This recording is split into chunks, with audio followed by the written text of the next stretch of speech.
good morning. Good morning. Everything's going well in your world, I hope. And thanks very much for popping in and listening. I always get to this point where I need to have a bit of a rant about things when I click on the microphone. And quite honestly, look, I try to... when I look at these podcast episodes, it's just to talk about something that I want to talk about, but at the same time, I really want to be able to help people think about what they do in their barefoot running endeavours. Now, by that I mean that when you've been working with something for a while, you see all the fads come and go, and you see how people are, making money on it. And don't get me wrong, I'm an entrepreneur. I'm a small businessman. I think making money is great. And if you've got a new product or you've got something that's new and appealing, hey, go ahead, try and get $1 out of it, as long as it's a worthwhile, practical and sustainable development. But what I get annoyed with most is when I see companies try and sell something just on the back of a fad that's going on. And what I'm getting here is with the barefoot running type of movement, the five fingers and all the upmarket sandals, etc., that are coming out at the moment. Now, don't get me wrong, I get that they've got a place. It's really quite good, some of the stuff that come out. It is good. Look, I don't have a problem with that. But what I'm trying to just determine here is the ethic behind it. Because this whole concept of barefoot running, now, I suppose I should go into the I statements of things when I look at how it's evolving, shall we say, and I look at what barefoot running means. I look at it in that the concept to me is this barefoot running is not so much about having to find a way to run over every bit of terrain without having to put shoes on. Hell, heaven forbid, the sky will fall down if I put shoes on.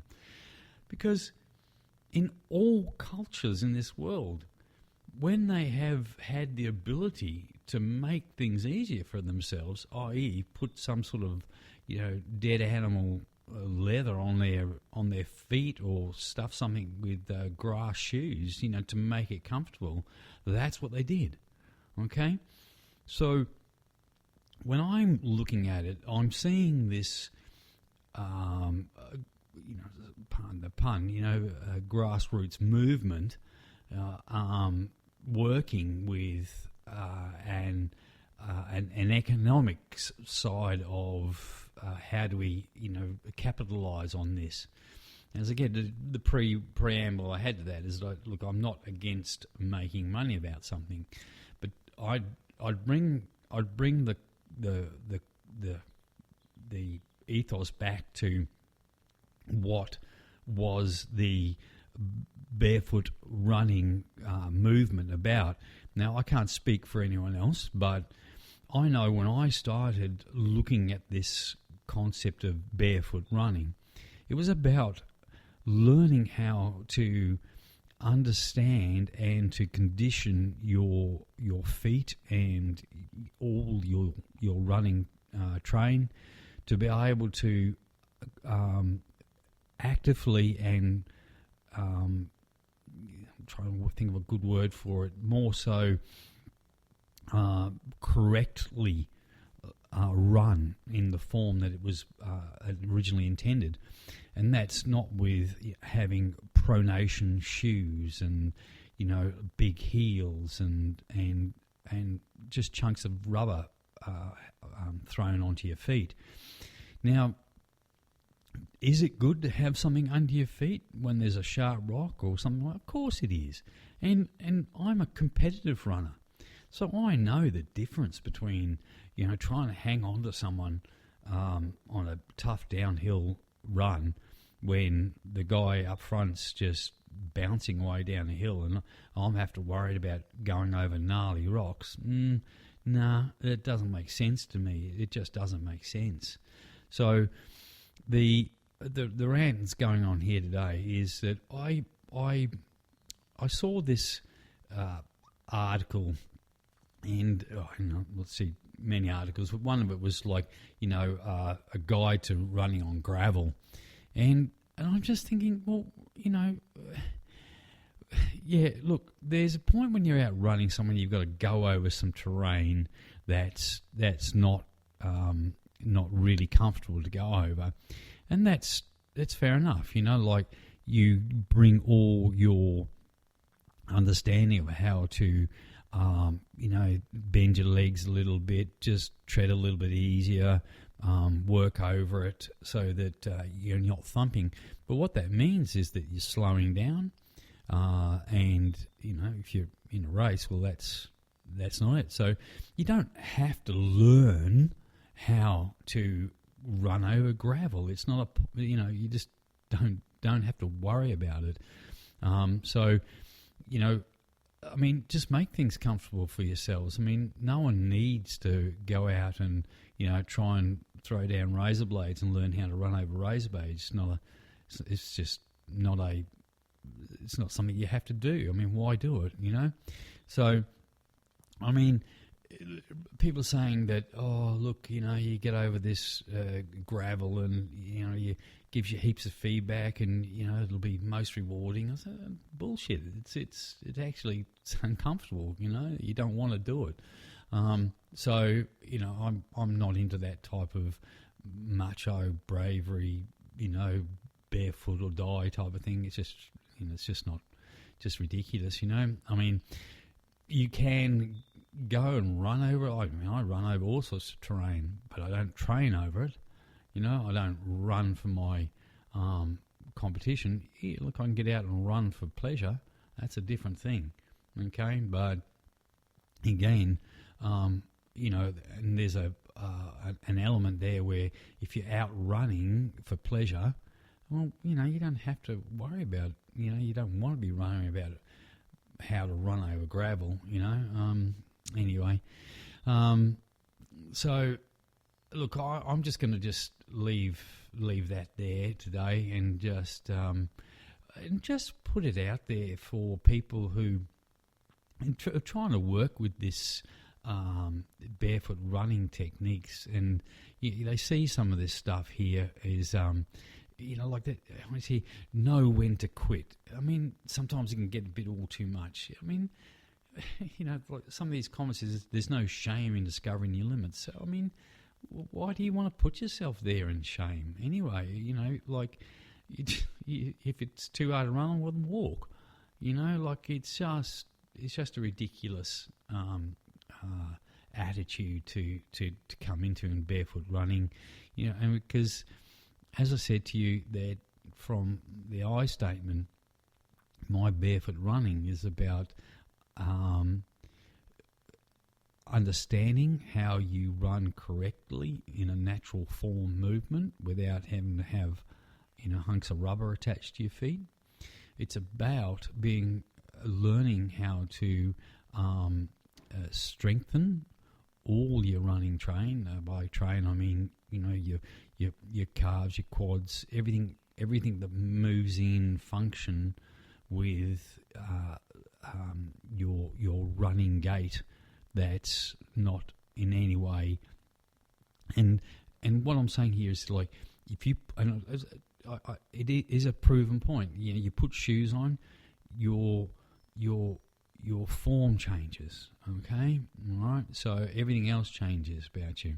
I know that in the times that I've been working with this, a barefoot running movement, my whole stance, the way I stand, everything, I just become more aware of how I'm standing and where I am in relation relationship to the ground, and it sounds strange, but it it does work. Like when you're feeling how your feet are actually in that union to the ground, you can feel yourself with your rocking back on your heels. You can feel where your pelvis is, and you can feel where your head is in line. And where do you stand to one side?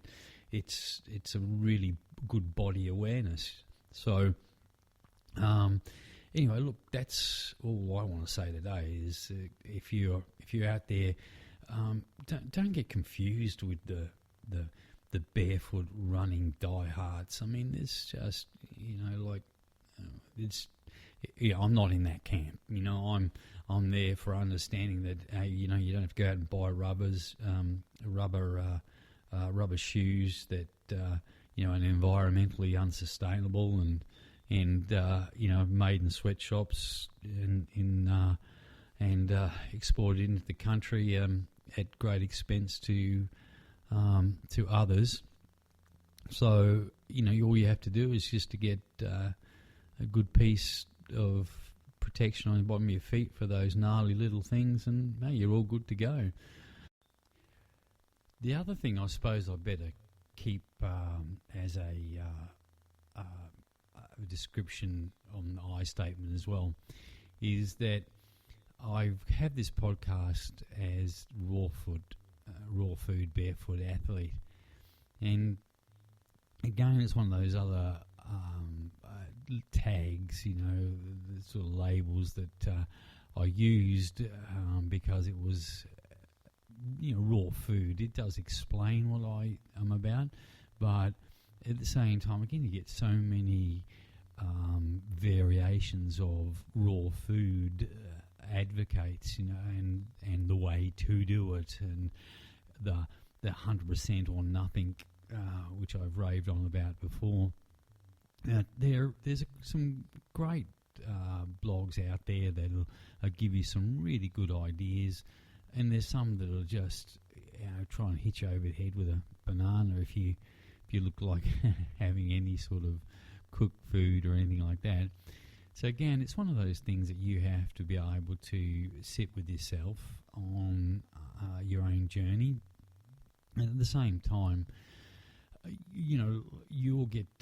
It's like that case of economics. Someone will tell you one thing and the other tell the other. Just in politics, the whole thing. That whenever there's an opportunity to have an adverse position, you'll find someone who's got it.